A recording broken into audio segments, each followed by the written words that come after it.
Nuestro siguiente invitado es el profesor Luciano Castillo de la Universidad de Purdue. Tengo aquí una breve semblanza del profesor. Él es actualmente profesor Kennedy Chair, profesor de Renewable Energy Power Systems.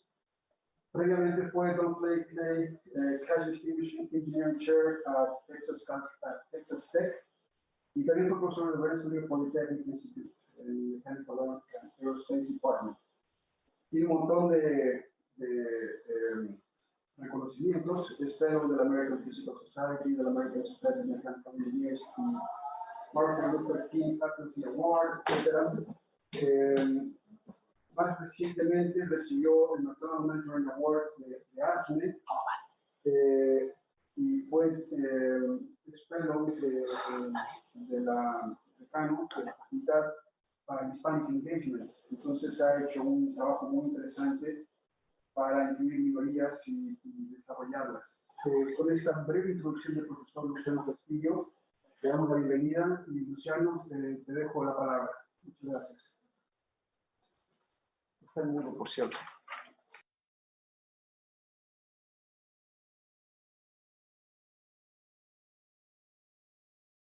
Ok.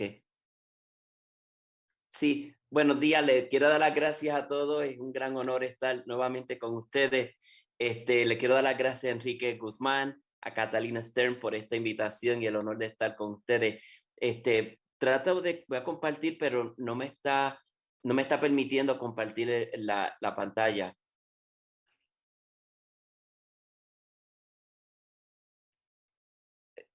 Okay, gracias. Bueno, gracias a todos, creo que lo pueden ver ahora bien. Sí, gracias a todos, es un honor nuevamente estar con ustedes y lamento no poder estar en persona, pero básicamente lo que quisiera hablar hoy es de cómo las energías renovables en Latinoamérica, de hecho, podría ayudar a la crisis humanitaria que ocurre mucho en Centroamérica. Especialmente, una de las cosas que quiero hablar es cómo podríamos tomar ventaja de los recursos eólicos que existen en toda la frontera con México y especialmente en una zona que se llaman los low level jets, donde básicamente podríamos aumentar la capacidad eólica en un 60%. O sea que vamos a hablar de unos temas social, vamos a hablar de un tema de recursos de agua a lo largo de la frontera, específicamente más en Estados Unidos, y aumentar el caso de por qué debemos utilizar energías renovables para tener seguridad energética, pero también seguridad del agua. Básicamente, si ustedes miran la frontera con México, vemos que hay unas grandes oportunidades. Lo que nosotros estamos hablando es básicamente de utilizar energía solar y energía eólica para coger el agua del Golfo de México, transportarla a través de la frontera, de tal manera que también podamos utilizar el agua que existe en el Pacífico, desalinarla y también transportarla. El concepto aquí es que en vez de que nosotros estemos hablando de una frontera, como se estuvo hablando la administración pasada en Estados Unidos, de construir una frontera a través de México con México y Estados Unidos. En vez de hacer eso, lo que estamos hablando es de cómo crear y generar más recursos renovables en toda la frontera con el interés de tener seguridad de agua en toda la región. De tal manera que si tenemos energía, tenemos agua, tenemos los ingredientes básicos para crear prosperidad en toda la región. Y básicamente vamos a mirar una problemática social, pero de la perspectiva de un ángulo de ingeniería, mayormente desde el punto de vista energético, ¿ok?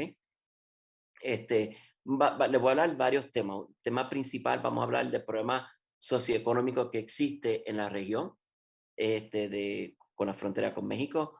También vamos a hablar de los problemas de la frontera. O sea, que no solamente vamos a mirar lo que estamos mirando en la frontera con México, pero también quiero que veamos las oportunidades que existen en la frontera, en la región con Guatemala. Vamos a mirar los recursos eólicos, recursos solares también, pero vamos a mirar todo de una perspectiva de sequía. Y traigo el problema de la sequía porque el agua es uno de los problemas que vemos que en los próximos 10, 20 años va a ser uno de los problemas más serios que va a ocurrir en todo el planeta, de los que vamos a tener. Y es lo que yo le llamo utilizar agua para producir energía. Y ese tema de utilizar agua en la producción de energía es básicamente lo que yo le llamo una quiet crisis que está ocurriendo en el making ahora mismo. Y finalmente quiero hablar de esta capa límite. En la capa límite tenemos estos low level jets que se expresan no solamente en el área de Texas, pero también en el área de California y en muchas regiones en todo el mundo. De hecho, en todo el hemisferio en los Andes también existe esto. Y vamos a hablar un poquitito sobre el mecanismo de cómo podremos tomar ventaja de estos vientos para la producción de energía eólica. Primero, si ustedes miran la frontera, y esto es un video en la región de Arizona, vemos básicamente este joven cruzando la frontera, cruzando una pared. Y básicamente el mensaje aquí es que las paredes realmente no hacen nada, realmente lo que hacen es el problema más difícil. Sin embargo, estamos mirando que esta frontera con México es de realmente casi 2,000 millas, ¿verdad? De distancia. En el 2018 hubo cerca de 200 millones de cruces entre los dos países y se confiscó 500 millones de dólares en tráfico humano. Una de las cosas que es muy importante es que cada administración tiene que bregar con este dilema, pero más que nada la administración pasada estimó que iba a construir esta frontera a través de toda la región y que México iba a pagar. Entonces, lo que yo quiero que podamos traer aquí es lo que está ocurriendo, ¿verdad? Desde la perspectiva social. Cuando estamos mirando desde 1998 hasta el 2020, vemos que el número de muertes en esta región ha fluctuado entre 500 a 240. De hecho, en los últimos años, el número de muertes han disminuido. Otros factores que estamos mirando es que desde el punto de vista de apprehensions que hemos detenido personas, en el 2021 aumentó drásticamente y en parte por las migraciones que está ocurriendo también con Haití. Entonces, lo que estamos mirando es que, y estos son el número de confiscaciones de drogas ilegales que se han llevado.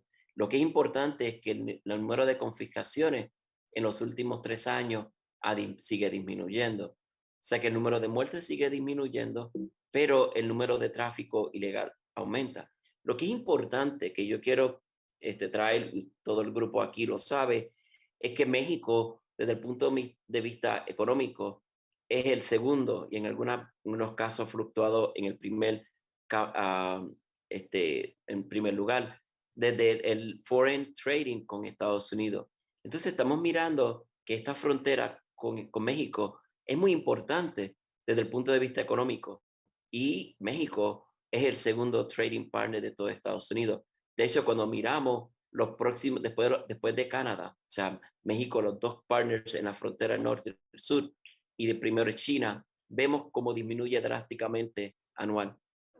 Las cifras que yo les estoy mostrando aquí son en miles de millones de dólares, ¿ok?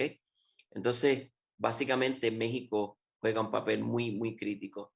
Cuando nosotros miramos las cifras por quarters, vemos que el México, aquí en verde, está en el segundo lugar después de Canadá. O sea que cada año están fluctuando quién está en primer lugar o quién está en segundo. Pero lo que es importante es que México juega un papel muy, muy importante en el desarrollo económico de Estados Unidos. Ahora, si miramos esta frontera y estamos mirando que hay un problema social, ¿por qué convertir un problema social en un problema de oportunidades? Oportunidades desde el punto de vista de seguridad energética, oportunidades desde el punto de vista de seguridad hidráulica, de agua, pero también de conocimiento. De hecho, con varios grupos se ha discutido la posibilidad de crear laboratorios inmensos en la frontera también. Entonces, si nosotros miramos los estados de la frontera, California, Arizona, Nuevo México y Texas, vemos que el porciento de trading del 2015 al 2019 con California disminuyó. Si vemos Arizona fue de 3.2% a 2.9%, Nuevo México aumentó un poquito de 0.4 a 0.6. Sin embargo, Texas fue de 33.2 a 34, o sea que aumentó. Lo interesante de Texas es que si nosotros miramos el número de barreras de que existe con México, Texas es el que tiene menos de todos los países de la frontera, de todos los estados de la frontera, perdónenme. Lo que significa que aumentar el número de fronteras no necesariamente aumenta el valor económico entre México y Estados Unidos.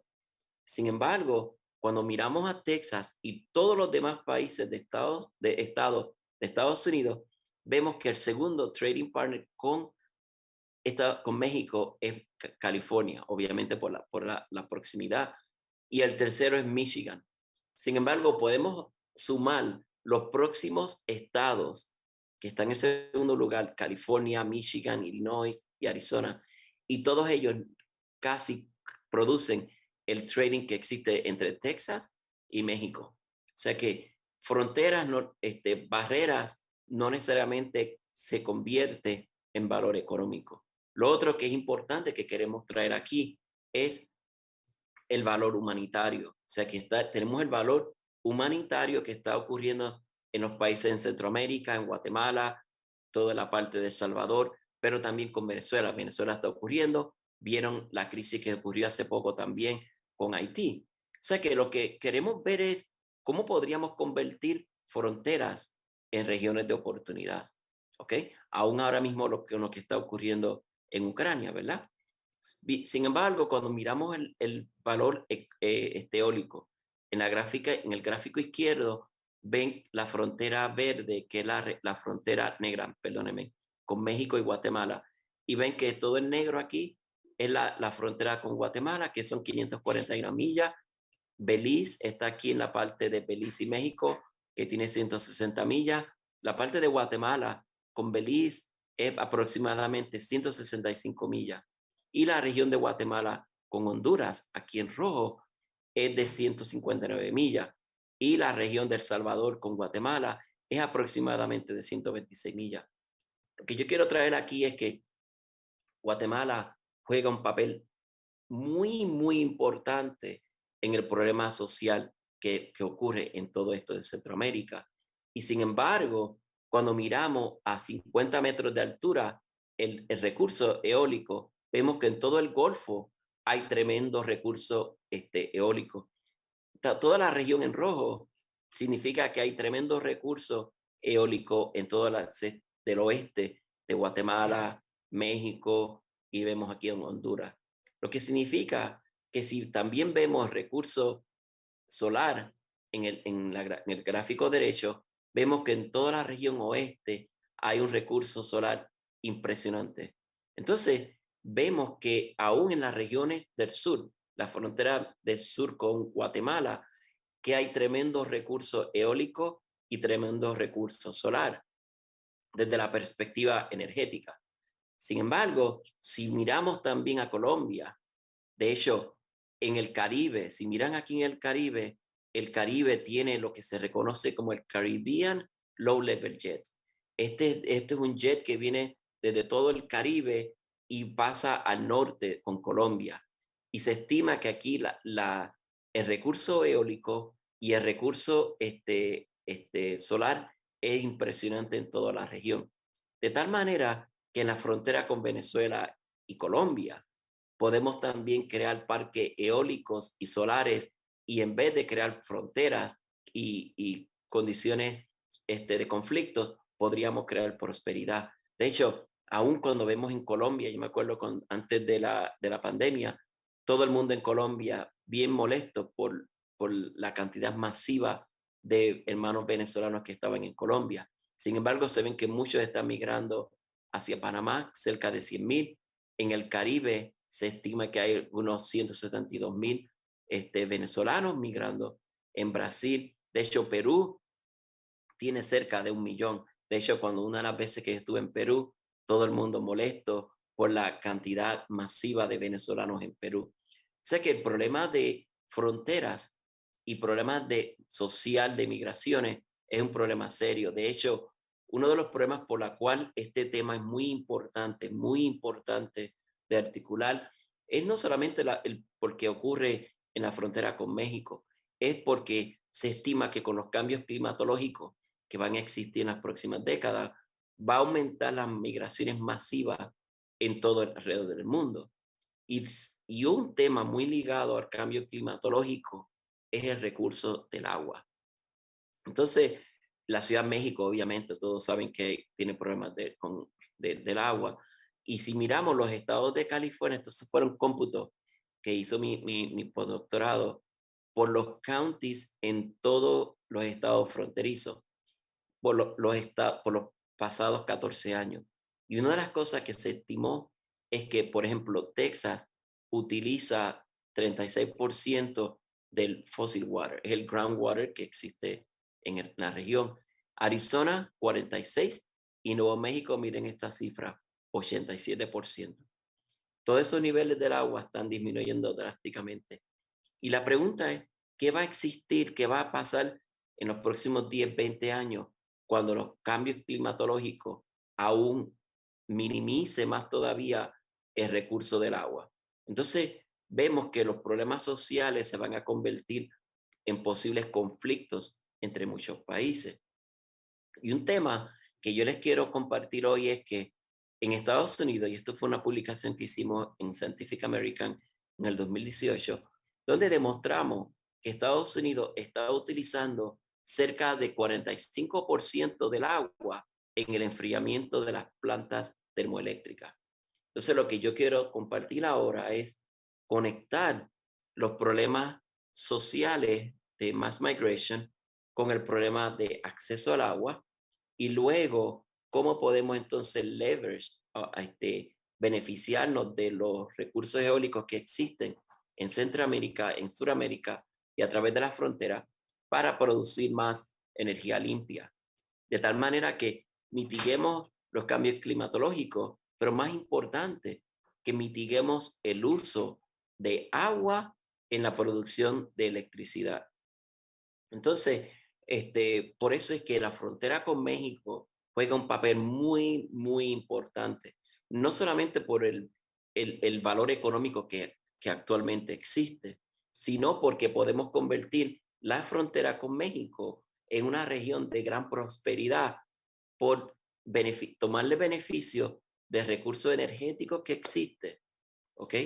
Y tomar el agua del Golfo y del Pacífico para crear water security en toda la región. Entonces, todo el problema y un tema que discutimos en Ciudad Juárez y en El Paso, en un simposio que creamos con Catalina, con Víctor Castaño, es de que la frontera con México podría ser regiones donde la manufactura internacional que tenemos y la crisis con los microprocesadores que existen podrían restablecerse en esa región. De tal manera que manufactura de medicina, manufactura de microprocesadores y de distribuciones podrían crearse a lo largo de la frontera. Aún podríamos también crear laboratorios que podamos compartir entre México y Centroamérica y el resto de Latinoamérica para crear facilidades únicas. Y les comento que doctor Violini en la República Dominicana y el profesor Castaño de la UNAM están hablando de cómo crear un ciclotrón en esa región para entonces crear laboratorios y aumentar las cooperaciones entre nosotros. Entonces, lo que estamos hablando es de convertir, en vez de fronteras que dividan los países, estamos hablando de crear regiones de prosperidad. Básicamente, convertir la frontera con México en un oasis de prosperidad. Y lo vamos a traer por medio de mitigar el impacto climatológico a través de la energía renovable, pero también aumentar las oportunidades de empleo y de oportunidades para todo el mundo. Básicamente, vamos a mirar el recurso eólico.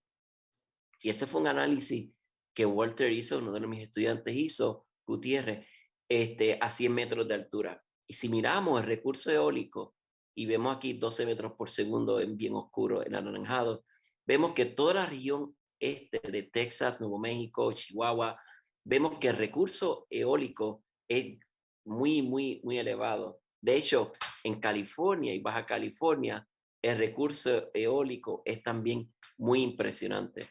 Si miramos el recurso solar, vamos a ver que de mayor oscuro vamos a aumentar todo Nuevo México, toda la región de Sonora, Arizona y toda la región de California, Baja California, tiene tremendo recurso eólico.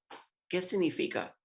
Significa que tanto en Guatemala, en todas las fronteras de Guatemala con los países vecinos, igual que en Venezuela, hay tremendo recurso solar y eólico, también existe en la frontera con México.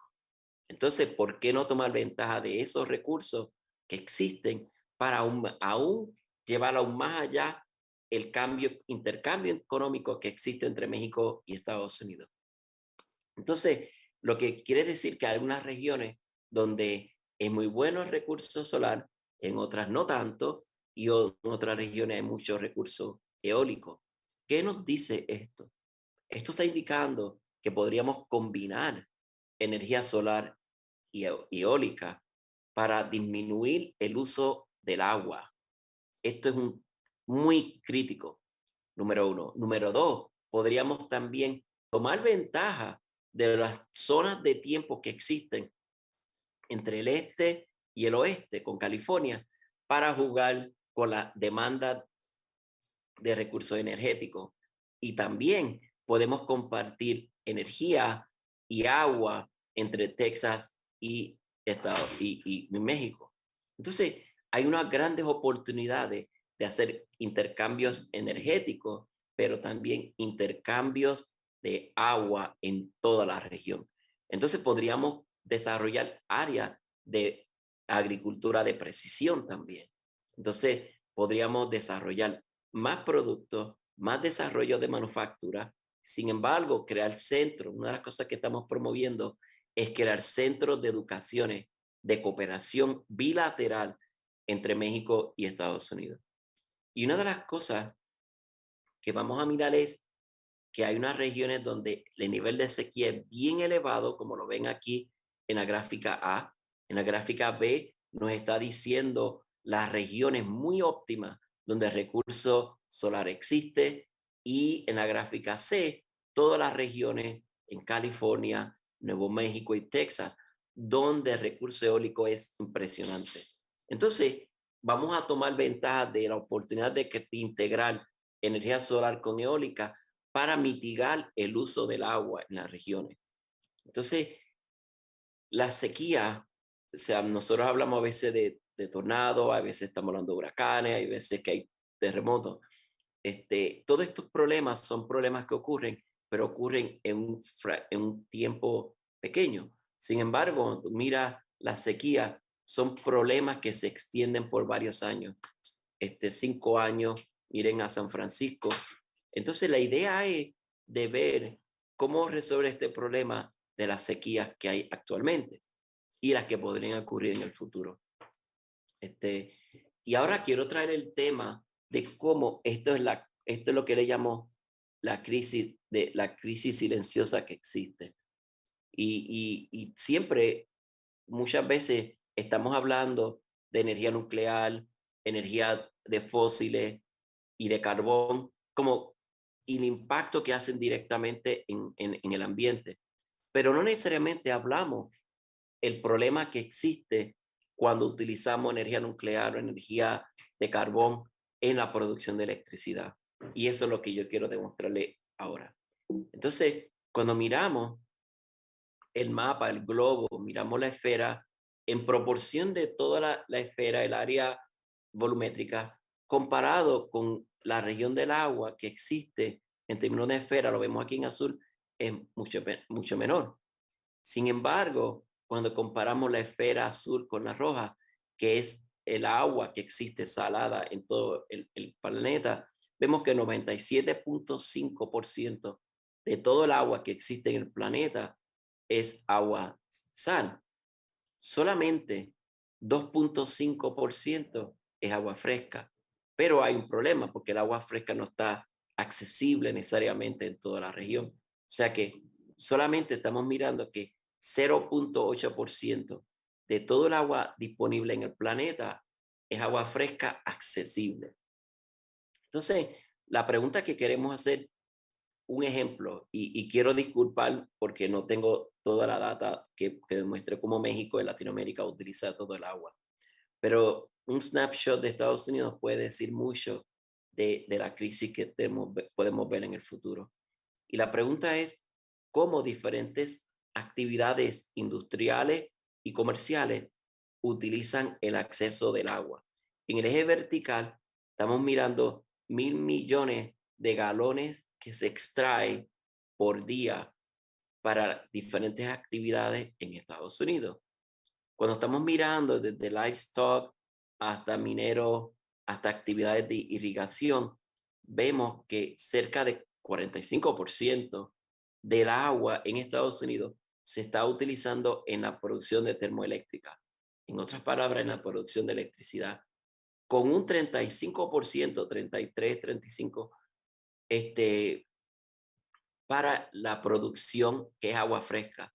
El otro por ciento que existe es agua salada, aproximadamente 10%. O sea que estamos hablando casi 50% del agua se está extrayendo para producir electricidad. La pregunta que yo quiero hacer ahora es cómo diferentes recursos energéticos utilizan el agua. Solamente como un snapshot para darnos a entender que para producir energía no deberíamos utilizar agua y mucho menos comida, ¿verdad? Entonces, si miramos aquí, este es un snapshot de Estados Unidos y aquí está en terawatts hour por año. Todo en negro es el consumo energético que este recurso produce. Gas natural produce 1.380 terawatts hour al año, pero sin embargo utiliza 5.3 trillones de galones del agua al año. Cuando comparamos con energía con carbón, que es el segundo, y energía nuclear, vemos que energía nuclear produce menos cantidad energética de electricidad en Estados Unidos, sin embargo, utiliza el doble del recurso hidráulico, del recurso del agua, que carbón y mucho más, 3 veces más el de gas natural. Sin embargo, esos tres energía, gas natural, carbón y nuclear, los tres combinados producen 84% de la electricidad en Estados Unidos con un costo de 30 trillones de galones de agua. ¿Ok? Esto es una crisis. Esto es lo que le llamo the quiet crisis in the making.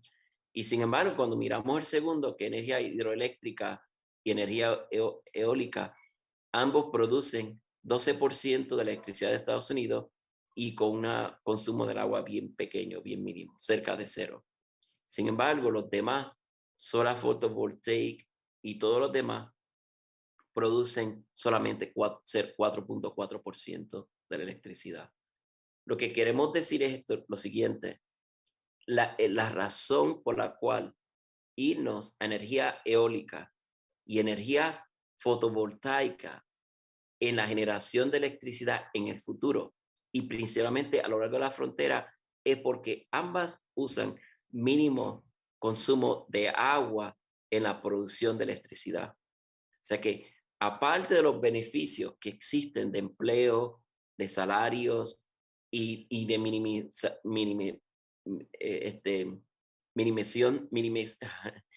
la reducción que existe de emisiones de CO2 es mínimo, ¿ok?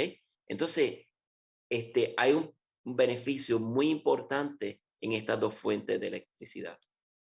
Cuando vemos el número de trabajos por gigawatt hour, vemos que energía solar es la más que produce, 6.5 empleos. Others es porque hay diferentes tipos de recursos que se están combinando, pero cuando vemos energía eólica, produce 0.45 empleos por cada gigavatio de hora. Sin embargo, miren lo que les quiero demostrar. Si combinamos energía nuclear, energía de carbón y energía de gas natural, todos esos combinados que aún el presidente de México también está promoviendo, ¿verdad? No producen el número de empleos que produce energía eólica. Entonces, en nuestro interés de movernos energía solar y eólica, porque va a producir más empleo, pero más que nada porque no va a utilizar tantos recursos de agua en la producción de electricidad. O sea que movernos en estos recursos nos ayuda a crear más empleo, nos ayuda a reducir el uso del agua y a mitigar el cambio climatológico. Entonces, si vemos desde el punto de vista de los salarios, por lo menos en Estados Unidos, esto será en varios años atrás, estos valores son más altos, vemos que la media de energía solar es $76,000 y $87,000 para energía nuclear. Sin embargo, la variación que existe es más de $120,000 hasta $50,000. O sea que energía solar y energía eólica también tienen un beneficio desde la perspectiva de salarios. La pregunta ahora que quiero traerles es que si nosotros calculamos el número de agua que se utiliza para cada casa en Estados Unidos, por lo menos en litros por día en cada casa, vemos que energía nuclear necesitaría 139 litros de agua para producir energía para una casa por un día. Si vemos carbón, necesitaría 95 litros de agua. Y concentrated solar, 37, y eólica, 3. Solar PV solamente utilizaría 11. Entonces, es nuestro interés movernos a energía solar, fotovoltaica y energía eólica. La pregunta que queremos ahora atenderle, y voy a mirar, I'm going to move from this, es cómo podríamos identificar regiones donde existen low-level jets en Texas, también en el área, en la frontera con California y Baja California, y igualmente en otras partes de Latinoamérica, para tomar beneficio de estos jets que existen. De tal manera que algo muy importante que está surgiendo es que cuando estamos mirando los tamaños de las turbinas, de los 80 hasta muy recientes, el tamaño de las turbinas, el rotor, el diámetro, es mucho más grande que un 747. O sea que estamos hablando que el tamaño de las turbinas está aumentando, la altura está aumentando. Entonces hay una pregunta: al tamaño de la turbina aumentar, ¿podría existir el riesgo de cómo interactuaría un low level jet con las turbinas? Y eso es una de las preguntas que queremos atender en esta parte de la investigación. Y si miramos, todo en rosa, por lo menos en mi pantalla, demuestra todas las regiones del mundo donde existen los low level jets. Toda esta es la región que yo les estaba enseñando anteriormente, donde está Guatemala, Belice, todo Centroamérica. Pero también tenemos en la parte del Golfo el Caribbean Low Level Jet, ¿verdad? También estamos mirando en el área de Texas, en el área de California, miren en África también. Entonces, vemos aquí, esto es lo que les quiero enseñar. Todo el Caribbean Low Level Jet, donde entonces toda la región con Panamá, Guatemala, aún en la región de Florida, también habría la oportunidad de tomar ventaja de este Caribbean Low Level Jet que existe. Y la pregunta es, ¿cómo podríamos, y aquí una de las cosas que utilizó la profesora Guadalupe, de cómo utilizar un problema que existe en la atmósfera, reproducirlo en el laboratorio, en el túnel de viento, pero también hacer simulaciones, de tal manera que nos pueda ayudar a entender mejor cómo podríamos tomar ventaja de estos low level jets. Si vemos, esto es una torre meteorológica cuando yo estaba en Texas, que hay de 200 metros de altura, y entonces bajo condiciones inestables, aquí en rojo, vemos que la velocidad sigue un power law normal. Sin embargo, cuando tenemos un low level jet, aquí demostrado en azul, hay algo muy característico. Número uno, tiene una región, un pico, que es lo que se llama el nose del low level jet. Es un punto de inflexión. Vemos que debajo de ese low level jet hay una región que se llama positive shear, ¿ok? Y encima de esa región está lo que se llama un negative shear. Pero algo más importante, la velocidad va de aproximadamente 5 metros por segundo en la región inestable a aproximadamente 14 metros por segundo. Esto es un cambio significativo y existe en muchas regiones en toda Latinoamérica. Desde la perspectiva de la turbina, si el pico del jet está en el top, significa que toda la turbina, el dash line arriba y el dash line abajo, es donde existe el top tip y el lower tip de la turbina. Entonces, si el low level jet cae bajo el top tip, toda la turbina estaría dentro de un positive shear. Si el nose, el punto de inflexión del low level jet cae debajo de la turbina del low tip, todo significa que toda la turbina cae de un negative shear. Y en algunos casos, el tip del low level jet, el punto de inflexión, puede caer a nivel del hop high. Y la pregunta es, ¿cómo estas alturas del low level jet, del punto de inflexión, afectaría la producción de energía eólica en diferentes regiones? Y entonces, para contestar esa pregunta, obviamente sería muy difícil hacerla en el campo.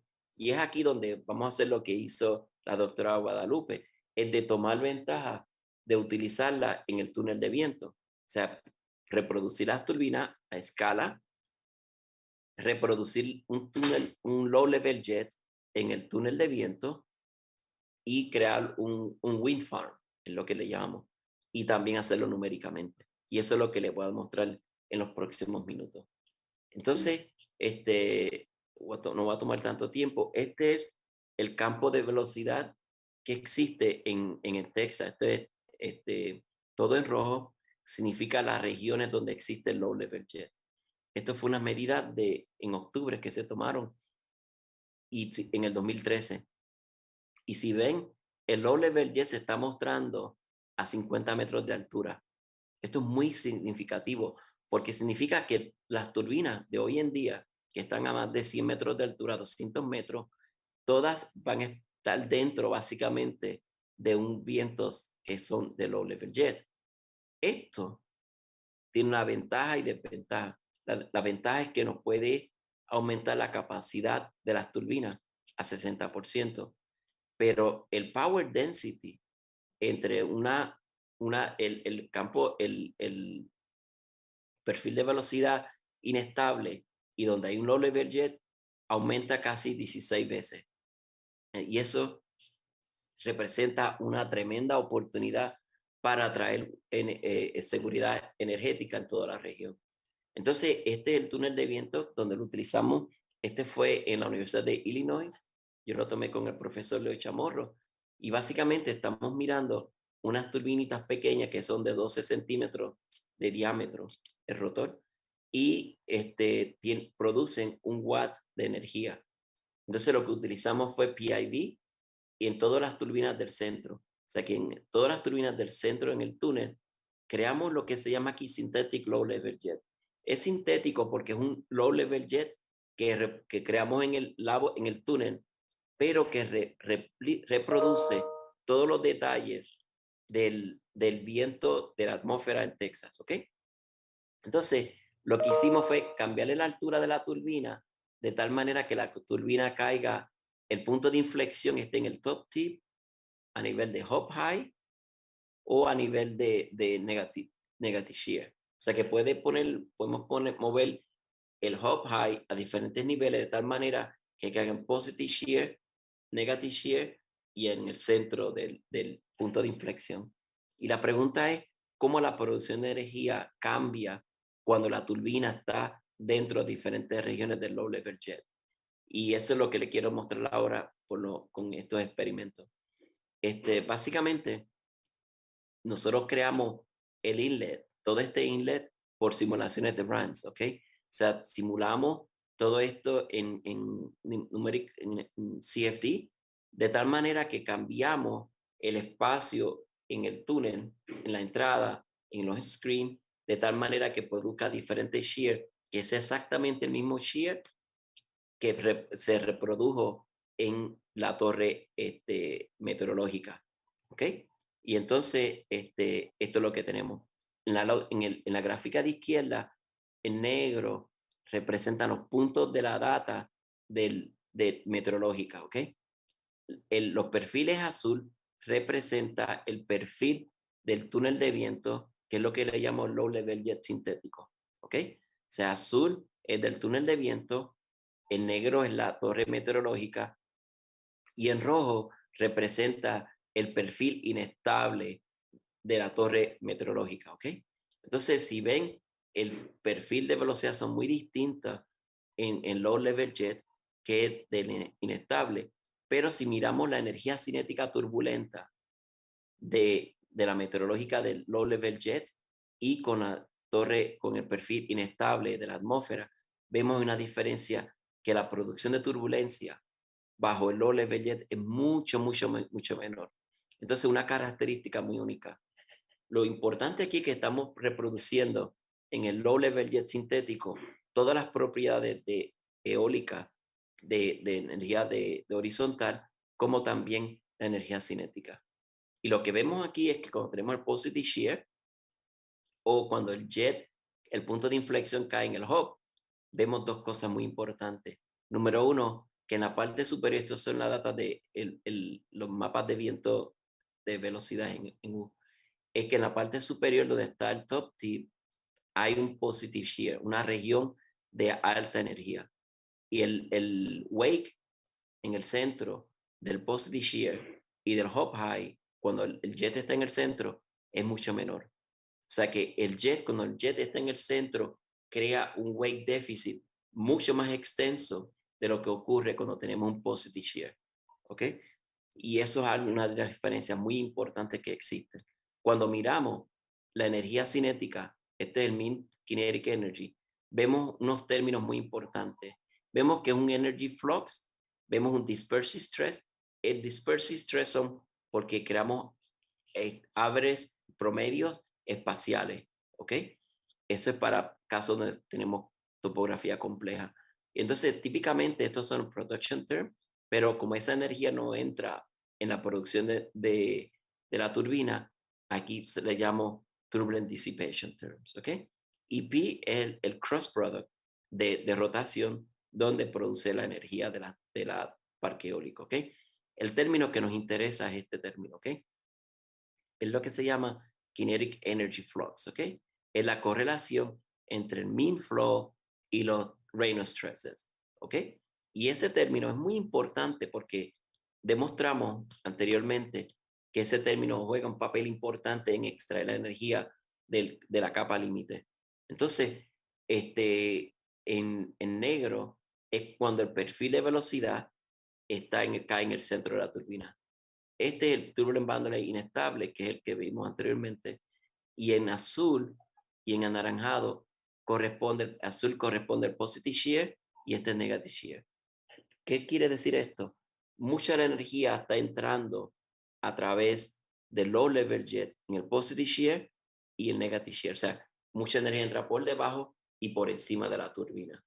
Y si nosotros miramos en una sola turbina, en dos turbinas, o sea, cuando está la turbina detrás, vemos el mismo fenómeno. O sea, cuando está la primera turbina, que es esta, y después la segunda turbina, que es en el lado derecho, y vemos el mismo fenómeno. O sea que los low level jets, cuando está en el positive shear o en el negative shear, en ambos casos es un beneficio drástico en la producción de energía. ¿Ok? Y si vemos estas simulaciones, en el lado izquierdo, en este gráfico, tenemos la comparación de los experimentos con Large Eddy Simulation que hicimos. El solid line en blue representa los experimentos, el dash line representa las simulaciones que hicimos en el IES. Y si ven en azul, ese significa en el negative shear, positive shear en el top. Y si vemos las simulaciones de LES, cuando la turbina está, el top tip cae en la parte superior, que es el positive shear, vemos esto. Vemos esta simulación que hay grandes escalas que se está creando, o sea que se está creando un shear layer entre el hop high y el top tip de la turbina. Pero algo más importante es que hay eventos de escalas espaciales que ayudan al entrainment de energía en ese shear layer. Sin embargo, cuando Eso es lo que estamos mirando, ¿verdad? Cuando comparamos, cuando el low level jet, el punto de inflexión, cae en el centro del hop high, vemos que esos shear layers de grandes escalas que se forman en la parte superior composite shear no existen cuando caen en el centro del hop high. Lo importante es que cuando el punto de inflexión coincide con el hop high de las turbinas, el beneficio de producción de energía disminuye. Y de hecho, estas son las gráficas donde comparamos la producción de energía de las turbinas con la primera turbina, ¿verdad? Este es negative shear, positive shear, este es neutral estable, y miren aquí, low level jet en el centro. Cuando el low level jet coincide con el hop high, reducimos la producción de energía. O sea, aún más con el boundary layer típico. Entonces, esto nos está diciendo que cuando hacemos la creación de esta producción de energía eólica con low level jet es un beneficio, siempre y cuando sean positivos o negativos. Al finalizar, y les quiero dar las gracias por todo, es lo siguiente. Número uno, que el uso que demostramos que la región de la frontera con México representa una gran oportunidad para un parque de innovación más grande que puede ocurrir en el mundo, donde no solamente podríamos tener seguridad energética, pero seguridad del agua, donde podríamos promover agricultura de precisión, pero también centros de educación e innovaciones a lo largo de la frontera y tener manufactura de microprocesadores en esa región, por ejemplo, ¿verdad? Lo otro que es muy importante, que demostramos que hay una crisis de utilizar agua para la producción de energía y que en Estados Unidos cerca de 45% del agua se está utilizando en el enfriamiento de las termoeléctricas. Esta es una razón por la cual deberíamos movernos de energía de carbón, gas natural y nuclear y movernos a energía eólica y solar PV porque preservamos el agua, creamos más empleo y tenemos menos emisiones de CO2 en la atmósfera. Y lo último es que el low level jet tiene gran oportunidad de atraer más energía en las zonas de la frontera hasta 3 veces más. Y con esto les quiero dar las gracias a todos por el honor de estar con ustedes. Perdonen que estuve un poquitito más de tiempo, pero quiero dar las gracias realmente a Víctor Castaño, Catalina Stern de la UNAM, ambos, José Mireles de Ciudad Juárez, de las personas que han sido muy clave en nosotros colaborar con nuestros hermanos acá en México. Y gracias por el honor de estar con ustedes hoy. Muchas gracias. Muchas gracias, Luciano. No sé si hay tiempo para una pregunta. No sé si alguien quiere hacer alguna pregunta. No tenemos nada en las redes.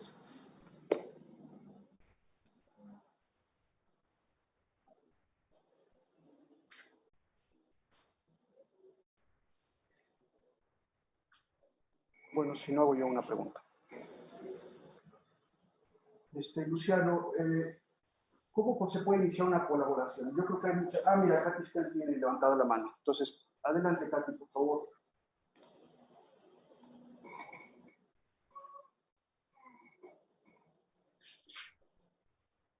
Hola, gracias. Gracias, Luciano.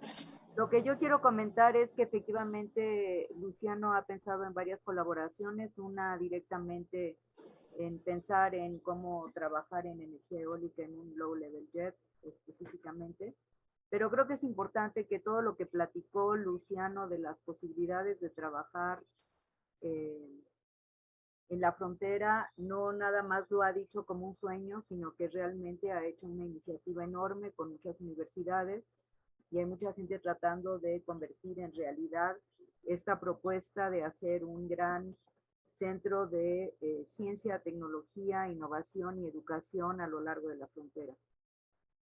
Entonces, gracias, Luciano. Creo que tu iniciativa es muy importante y desde luego que hay cosas específicas en las que todos los fluidólogos aquí presentes podrían colaborar, en particular en la parte eólica. Veo que Eduardo Ramos tiene una pregunta. Así es que yo me callo, nada más para decir que Luciano lleva varios años trabajando en que esta iniciativa se vuelva realidad.